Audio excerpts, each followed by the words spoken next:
Do you feel like you stuck to improve your chess like me? Here is what I did to overcome and to become a fide candidate master in 2023 from scratch. Literally, I am a chess nerd, but also enthusiast, and this method worked for me. I would like to share with you.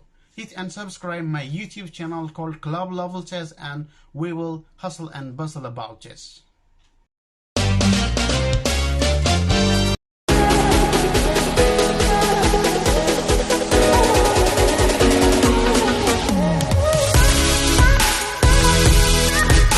In today's lecture, I'm going to teach you in simple terms the principle of two weakness in chess. What do we mean by the principle of two weakness in chess?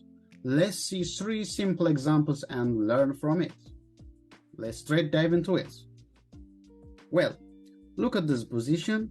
In this position, white is slightly better for sure, obviously. Black has a weakness on a6 and c6 here, but black is, even though he's passive, he is defending well at this point. So how can we create this advantage into a win? It's a very good question. We shouldn't do anything on here on the queen side, and we go after the king side. You might be also wondering, what if white tries to push the a4 and b5 pawn and to use the advantage of this pin. The two rooks are pinned, so after the exchange of this pawn, you know, black cannot take with the a pawn. So this plan is a very terrible blunder, because when white pushes b5, black has a chance to push c5 with check and to eliminate one of his weakness on c6. So we don't want to do that, and we shouldn't do this. So the right plan should be here for white is to go to the king side. How we can do that? By exchanging the e4 pawn here. Black has no option other than exchanging here, so we will exchange the pawn. Our aim is to infiltrate the king and to create another weakness. Well, he knows that, and he don't allow that. He tries to follow our king. After coming here, he has no option, just sit and wait. We push the h4 and h5. This is an excellent plan to create a weakness. He knows, and if he is just simply waiting, we're going to push it. We don't care. If he tries to push this, we will go here, and our aim is to bring our rook on this here, and to go after this pawn. That's our aim. So we're going to force him to create another weakness. Let's go back, and if he tries to seal this by, instead of moving the king here, if he try push here, we're going to push it anyways. Well, if he takes this guy, he is going to have a 3 weakness, and he cannot defend all these 3 weaknesses. So this is a terrible move. He shouldn't do this. What option do we have? He does not have option. He may try to seal by pushing the g6 pawn to g5, but we will go here. He have no option. If he tries to go here, well, our king is gonna, our queen will go to d4 c5, and this pawn is hanging, so he can't do that. He just sit and wait here, and at this point we will bring our rook here. We try to go here, and when he go his rook to a7, we'll bring our rook here to e4, and if he goes here, then we will go here. Our aim is this h6 pawn. This is a new weakness, and we go after it. Well, you might be wondering, what if he tries to counter by pushing the c6 to c5? We give a check here. If he tries to attack our rook, we go after the h6 out. We go for the new weakness. We don't care about this. If he tries to go after this pawn, well, at this point we give a check here, and when he goes here, this pawn is too fast. He tries to eat this pawn and tries to promote, but it doesn't work. This pawn is too fast, and white is going to win the game. So this is a very simple example how we can penetrate and win. Second example, this is a game from a famous chess writer, author called Yusupov. He, in this position, Yusupov slightly massaged the position and destroyed his opponent in style. Look at how he did this. It's spectacular. There's actually a first weakness on d5. So Yusupov ideally placed his knight in front of that weak pawn, so he have a strong this. Basically, if there is a weak pawn, the square in front of it is very strong, so he already controlled by his knight. So he tried to create a second weakness on the king side. How he created, let's see. Yusupov played his rook from b1 to h1 with the idea of pushing to h4. So his opponent also moved the rooks to g8, just to refute the h4 move by g5 by g4. So in this move, Yusupov slightly brings his king. His opponent pushes the pawn here. Only now he pushed g4. This g4 is a bold move because, you know, if he basically takes en passant, or white is going to control this, or the only, it's not actually the only open file, he can infiltrate the king here.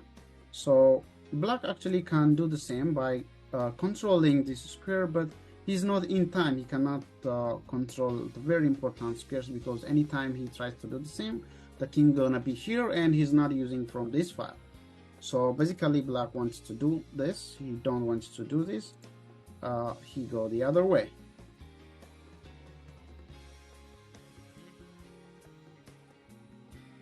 What he do here is amazing, pretty amazing. Instead of this, he just brings his rook to the open file. Black sealed the door first, because maybe you might be wondering, what if black pushes this pawn here? This is a weakness. I mean, yeah, it's black to move, white to move now.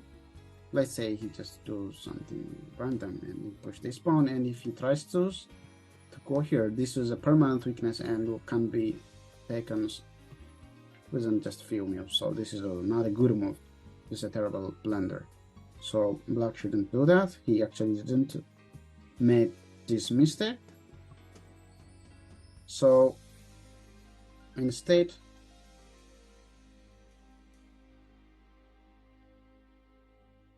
of pushing the h3, he just got his rook to the other side, and white sealed this weakness.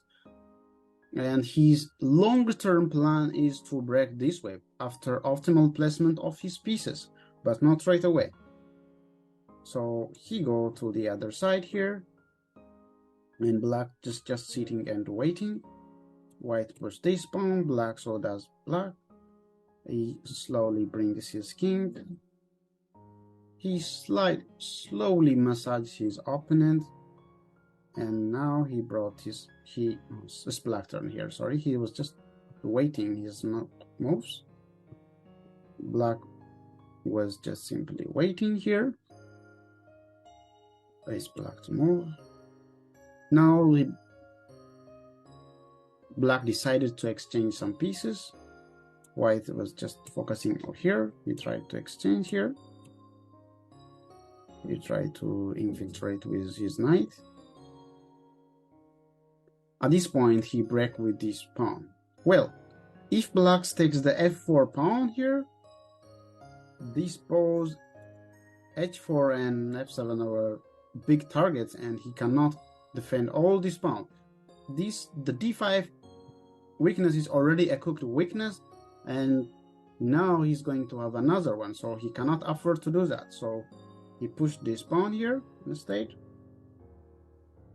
When he pushed this pawn, black pushed, and now look at this. White is managed to infiltrate slowly after a very long massage. Black tries his counter chances by bringing the rook, but now it's already too late. When he takes this pawn, he tried to protect this. and we go up, and even the second pawn is down, falling. I mean, this position is already lost for black. He can't do anything. White is too fast here. I mean, if he tries to bring the knight back, we can even just take this pawn. This rook has no way to go. It's too late.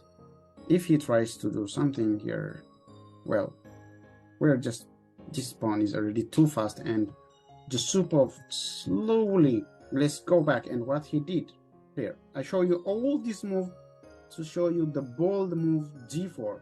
G4 is a big move that he made, because this g4 move it basically prevents his opponent counter chances. He never do anything around here because this is already a permanent weakness, so he go the other way. This is the principle of two weakness. I hope you learned well from this video. The last example here, black played from g7 to f6, which is a terrible blunder. White immediately realizes and goes to the g4 pawn. So black best move was h5, preventing the g4 advance, but he didn't realize and goes from g7 to f6, and here white makes a very bold move, a very brilliant move, g4. And now black was just waiting, sitting and waiting, hoping that white cannot penetrate. Here white grabs more space. Black was just sitting and waiting. Here white improved the position of the king by going to g2 and f3. Here blacks go this to the king to back to a7, and now whites try to attack this pawn, and he pushed this pawn. Then he go back, and white goes here, and the white rook goes to d7, d8, and the black rook goes to here, which is actually a mistake. At this point, white get the opportunity to move his knight to c5, and now he has no option here. I mean, if he go for his rook, this is going to die. Otherwise, he has to go to. He cannot defend basically this pawn, so he was forced to take this pawn. So he takes this pawn, and white takes back on c5, and now the king tries to attack the rook. This time he goes for this pawn, and black made a passive move again here, and this gives an opportunity for white to further grab more speed and to restrict these kingside pawns. This and this, the h7 and g6 pawn are more weak, and now he pushed the g5. He has no option. White is happy here. He's exchanging the f pawn for h pawn. H pawn is, h and a pawns are terrible pawns, so white is grabbing more space, and more importantly, he's also getting his king infiltration. His king can be improved a lot here now. So basically, this position is already winning for white.